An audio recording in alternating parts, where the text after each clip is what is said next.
syukur kepada Allah, selawat kepada Nabi. Yang kami hormati adik-adik dari HMI dan juga yang kami hormati para wartawan baik media cetak maupun elektronik.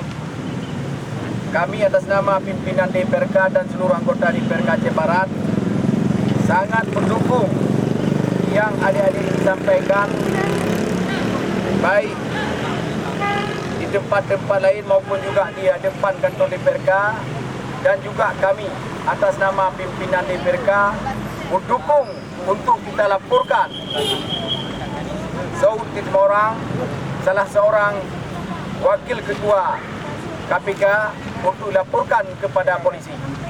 Dan juga kami DPRK pun tidak tinggal diam. Apa yang adik-adik ini sampaikan pada hari yang berbagai ini, juga kami dari DPRK, hal-hal yang disampaikan pada hari ini akan kami laporkan juga kepada Komisi 3 DPRI di Jakarta. Hidup mahasiswa!